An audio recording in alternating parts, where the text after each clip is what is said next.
Good morning, everyone, and welcome back to another Webinar Wednesday.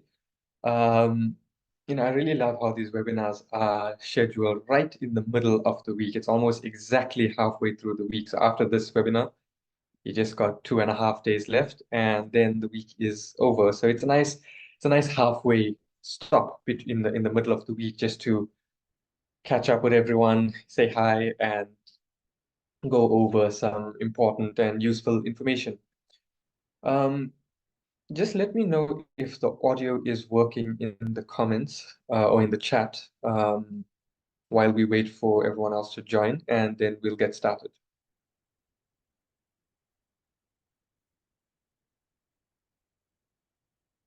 Perfect. Cool. So it's working. All right, so let's jump straight into it. So this week I wanted to talk a little bit about time management.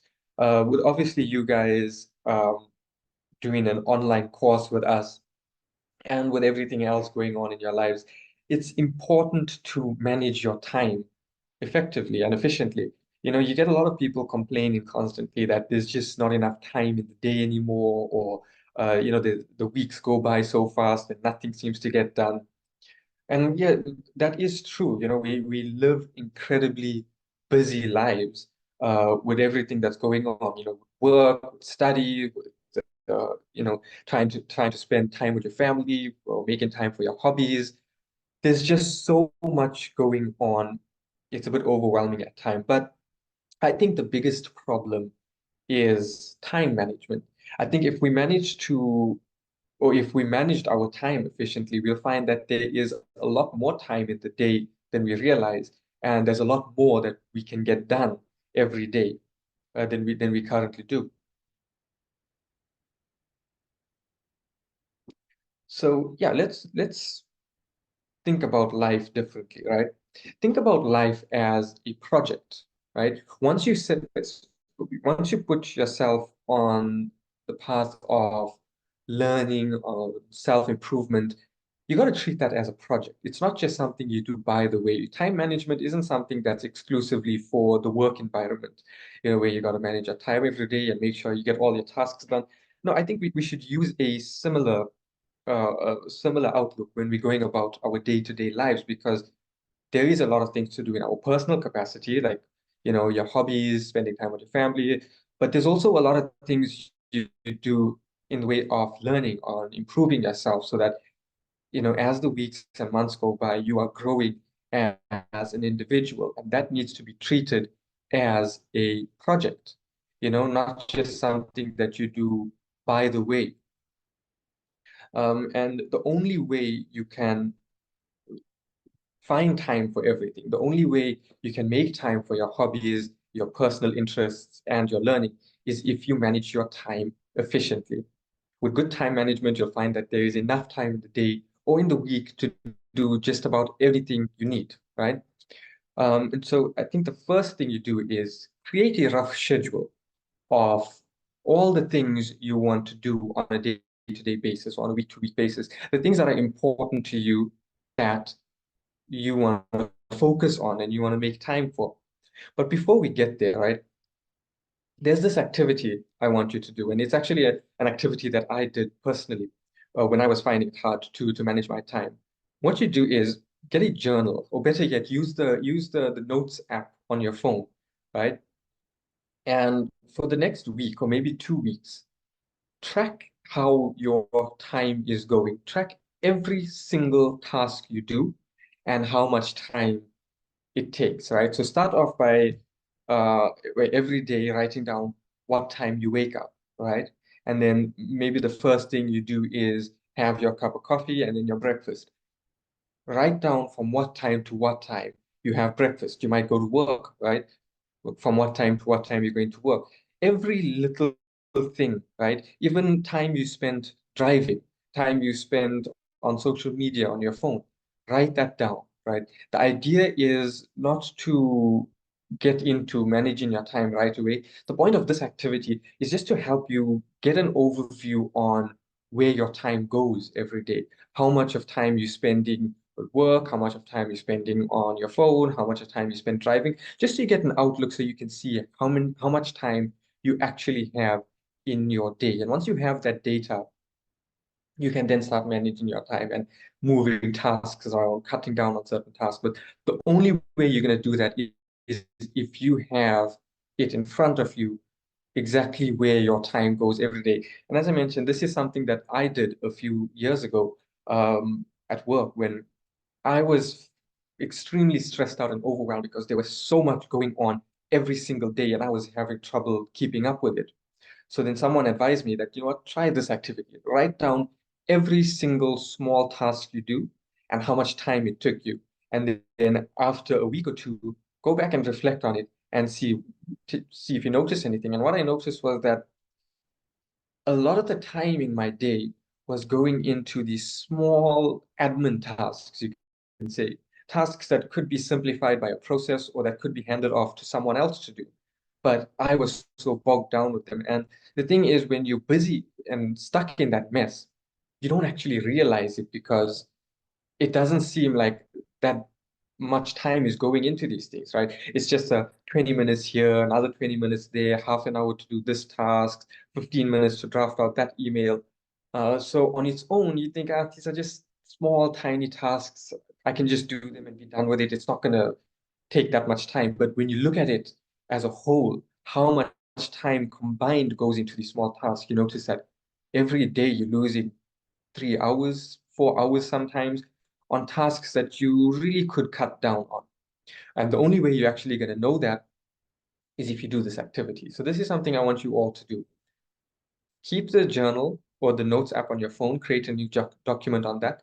And for the next week, at least, write down every single task you do and how much time it took you, right?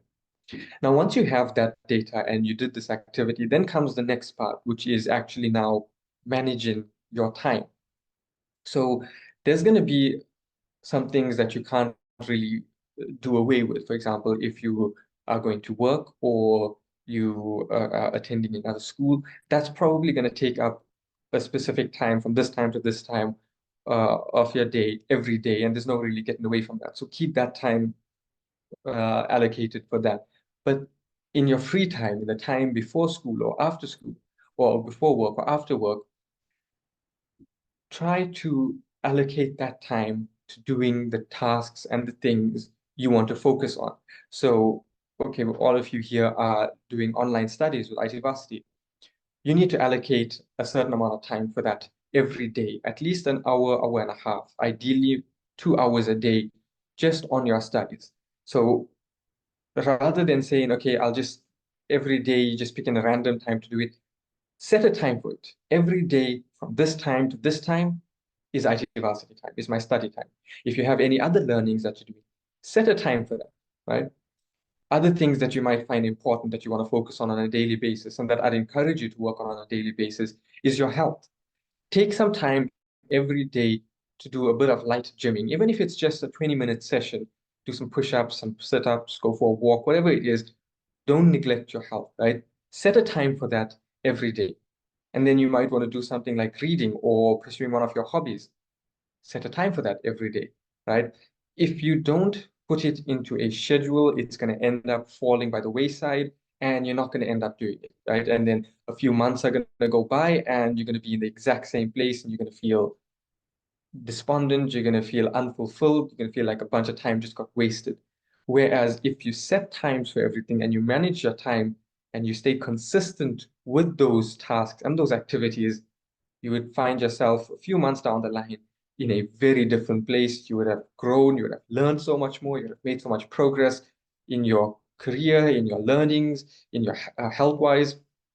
So it's all about just setting a time for everything every day and staying consistent with that.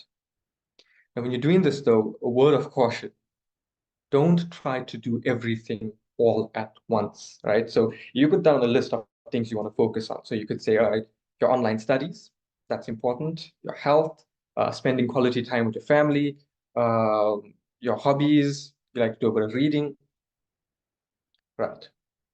All those are important, but prioritize and start implementing them one at a time. So in the first week, maybe implement one of the things, right? Your online studies, for example. Set a time for that every day, no matter what, stay consistent and study at that time. As soon as that time sets in, for example, you say from 4 to 6 in the evening, you're going to be studying every day at 4 o'clock, no matter what happens, close what you're doing, open up your computer or your laptop and start studying. Stay consistent to that. Once you make that into a habit, then try to add something else in, right? I mean, what a lot of people do is they get motivated and so they create this extremely busy schedule. I'm going to wake up at 4 in the morning and I'm going to gym for 2 hours. Then I'm going to have breakfast, go to work, and end up, like at 9 at night. It sounds good, but what's going to happen most likely is that within just a few days, you're going to be extremely burnt out and fatigued, and everything that you put together is going to fall to the wayside, and you're not going to end up picking it back again because you're going to be demotivated and you're going to be back to square one, where a few months, a few weeks go by and nothing really happens. So start small, start off with one thing, get consistent with it, and then continue. After a week or two, you find that you are consistent with that, add something else, and then keep going until you find yourself doing all the things that you wanted to do and making time for everything that you feel is important. Another important thing to note is that not everything should be done every day, right? Some things maybe once a week, or you can leave for weekends. Some people I know like to go out and play sports with their friends. Maybe save that for one night every week or weekends. Don't try to do everything every day. Otherwise, again, you're just gonna find your day is extremely full and you are, like running on a treadmill from the time you wake up till the time you go to bed. I mean, remember, guys, we are not robots. So don't try to live like a robot. You need to take some time to relax every day as well.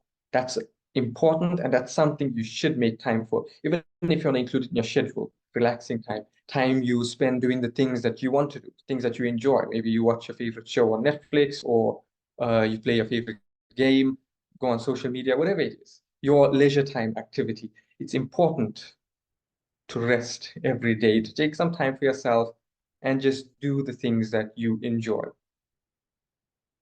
Any questions?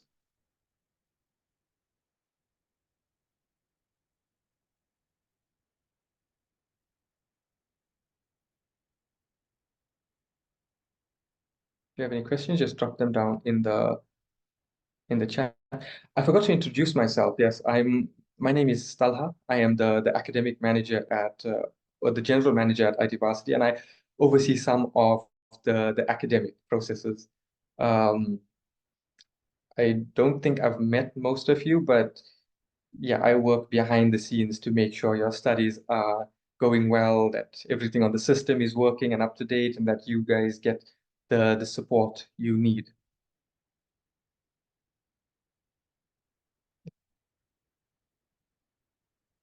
Yes, I see all of your progress, and I'm currently working with the team to create a system where we can more you can accurately track your progress, just to make sure that you stay up to date with your assessments and that you don't fall behind too far.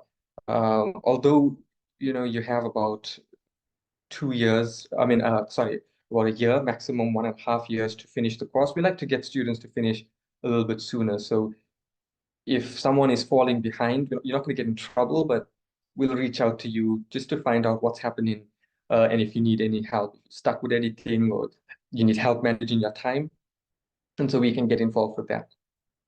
So yeah, I do know who's falling behind on their assessments.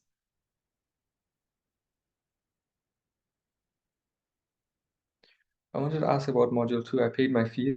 I wanted to know when it will show on my portal.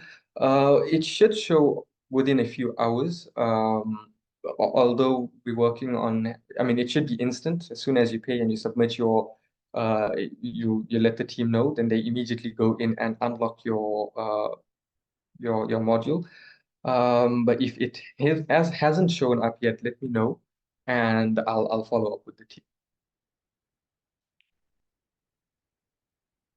But yeah, it should be next to instant. As soon as you send your confirmation through, your next module will be unlocked.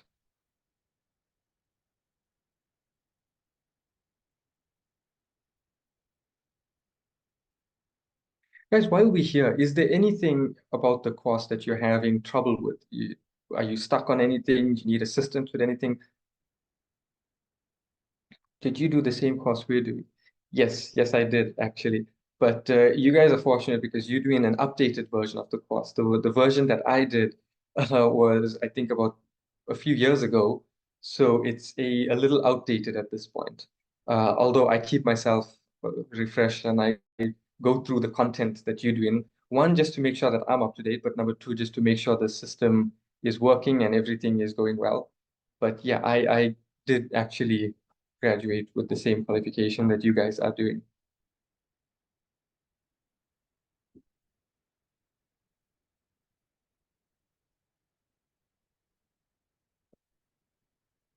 I think you guys should update the Font Awesome link. Yes, yes, we did notice that Font Awesome did a massive update recently. And so not just the link, but the video lesson as well needs to be updated. But that's just the way it goes with in the tech industry. There is always massive changes going on. I mean, for instance, you'll see in the videos, the text editor that we use is brackets. But brackets at this point is completely outdated. Although when the videos were recorded, it was probably the most highly recommended text editor out there for HTML coding. It's now unfortunately discontinued. Although you can still download and use it, but it doesn't have the latest features that some of the other ones have. So we recommend students use VS Code, Visual Studio Code. It doesn't change the how you implement or how you write code that much. It's still exactly the same, but it just goes to show that in the tech space, there's always these changes, new technologies coming, old technologies going, new, better ways of doing things coming out, or updates to existing platforms. So we try to always keep our course up to date. And that's one of the reasons why the course that I did a few years ago versus the course that you are doing today are so completely different. It's just because technology keeps advancing and we have to find ways to keep up with that so you guys are getting up-to-date information and up-to-date training on technology that's currently relevant.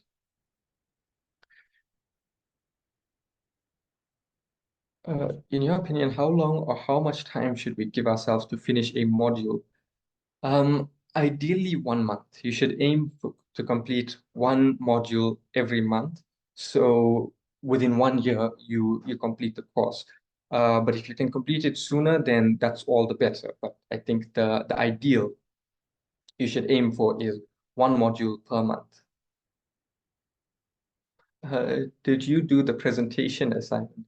Yes, yes, I had to do that one as well. Are you talking about the I forget which module it is in now, where you got to create the presentation and then you got to record the video, actually presenting the presentation. I remember that one. At that time, I was very camera shy, so that one took me quite some time to to do.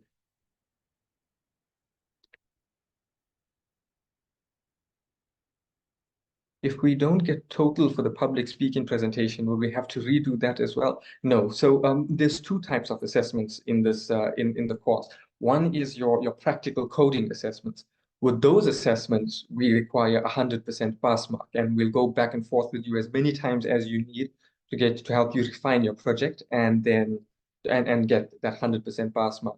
And then you have your theory assessment, which is the quizzes, the presentations, and the video that you have to record. Those, I think the pass mark is 70%.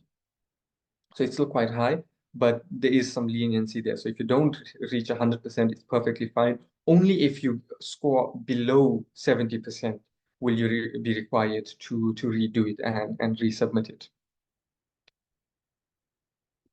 Yes. Yes, we were nervous. I think you're talking about the video again.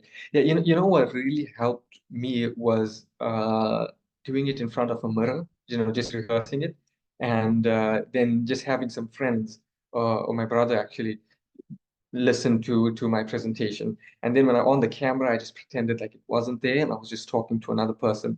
But yeah, don't overthink it. Just best way is pretend the camera isn't there. Have maybe a friend of yours sit behind the camera so you present to them. And yeah, that assessment is all about just seeing your confidence level. The topic itself isn't that important. We just want to see how confident you are to present and how clearly you articulate your sentences, how clearly you convey your message across. So yeah, don't stress that one too much. Will we be sticking to HTML and CSS for these courses, or will we eventually learn to use Java in the future? So it depends on the version of the course you signed up for. So there's three versions. One is the Python specialization, the Java specialization, and the React specialization.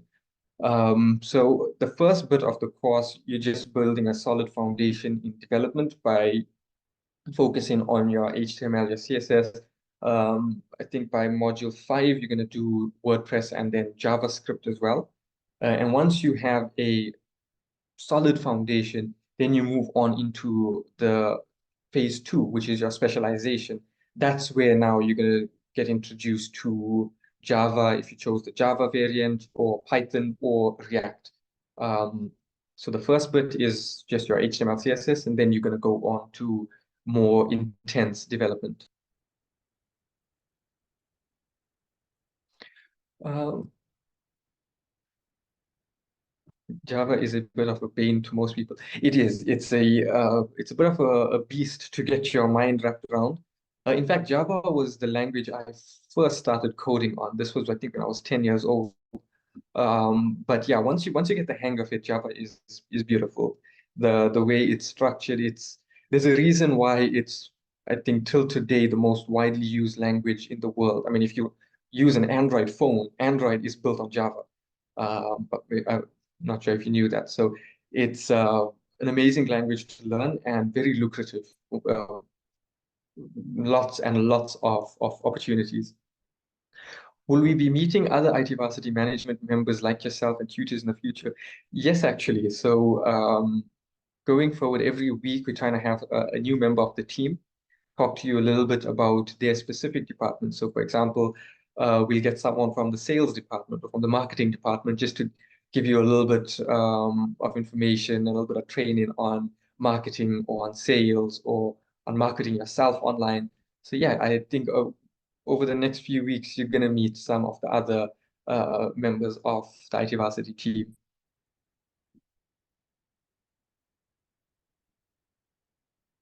Once we finish the course, how long does it take for us to receive the certificate and what happens after that? So the way that the certification process works is once you complete your portfolio, we then have it assessed and moderated, which is just having an external qualified assessor go through your entire portfolio, make sure you submitted everything, make sure you got your pass marks, everything, and then the moderator just confirms that. Once that's done, what we do is we issue you a certificate from IT Varsity side stating that you have completed the course and you are completely competent in the qualification. That generally takes a few weeks.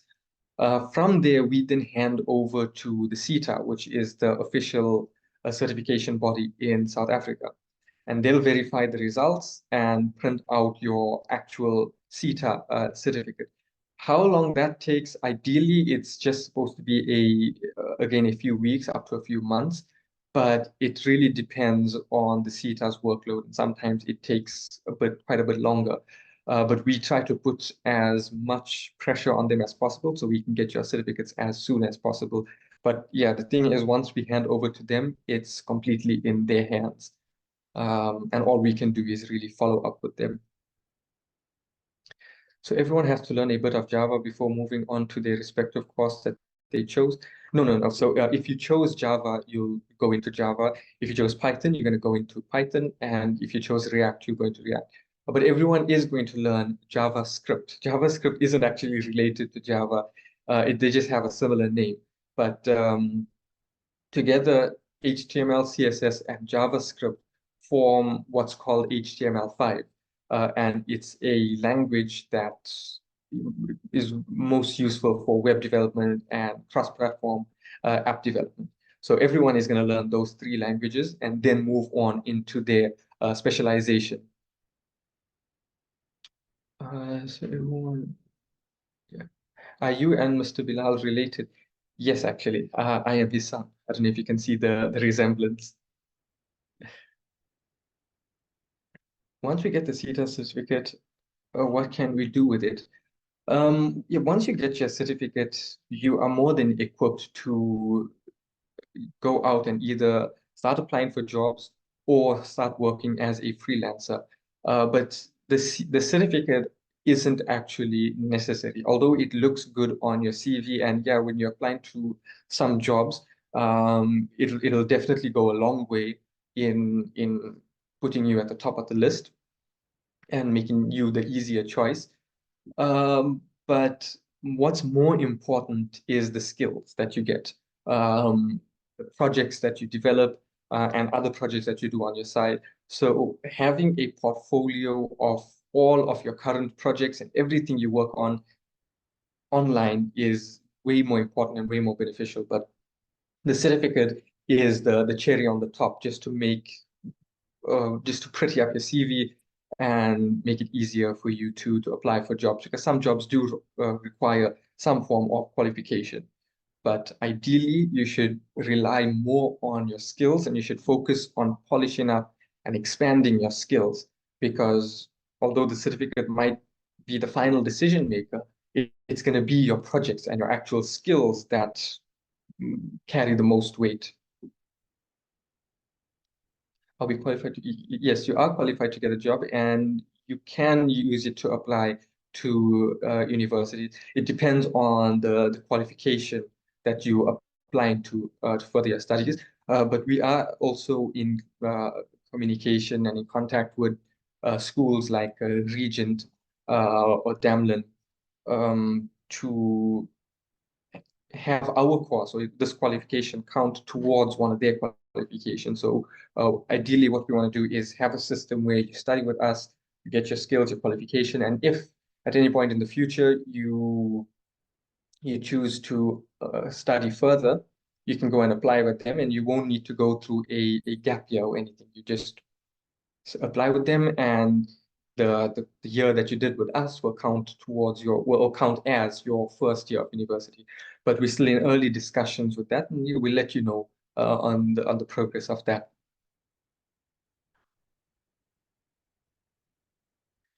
Because coding since 10 years old must have been awesome.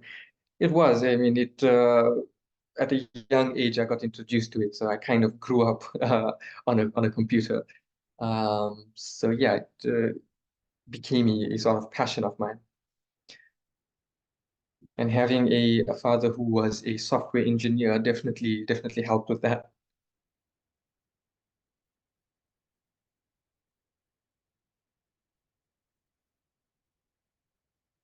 So you have a lot of experience with coding. How far has coding evolved since when you started, and how many times have you had to study again to stay with the time? So yeah, that's so it's the coding itself doesn't really change much. That stays consistent. I think from the time these languages were invented till now, there's little change that goes into it, or maybe an update here or there. But the core knowledge you learn, that stays with you forever. What you need to keep learning on is the technologies that evolve around that. So new frameworks that make it easier to develop specific types of projects, or new text editors and IDEs that, just more efficient. Those things change a lot, and that's like constant. That you, as they come out, you just gotta stay up to date and keep learning, keep updating your knowledge, and you'll stay up to date with those. So that it's yeah, I don't really know how many times I've had to do that, because it's an ongoing process. It's not something that you set out to go and update your knowledge on. You just, as they come out, you learn about them. And that's the one of the points of these webinars. Although we try to update the course itself, sometimes it's technology that's not really part of the course or isn't really worth adding to the course just yet. We'll bring that to your attention in these webinars to keep you up to date. What were your favorite projects that you have worked on throughout your career? My passion, my hobby is actually game development. A few years ago, I picked up, well, a good few years ago now, I've picked up the Unity uh, editor, as well as Unreal Engine. I dabbled around with the Unreal Engine for a while. And so, yeah, I think video games that I've developed were my favorite projects. I haven't actually released them. I never developed any to completion and actually published them. I would love to do that at some point when I find the time. But yeah, just working on those in my spare time. That's I think the area of coding that I am most passionate about. Okay, guys, I think we'll leave it there for now. We did go a little bit over time, but I really, really enjoyed this, especially the second half, just having a conversation with you guys. And I think we should definitely have more of these types of webinars going forward. But uh, for now, I think we'll leave it there. And yeah, I look forward to the next session and meeting you guys again. If you have any other questions, feel free to drop me an email.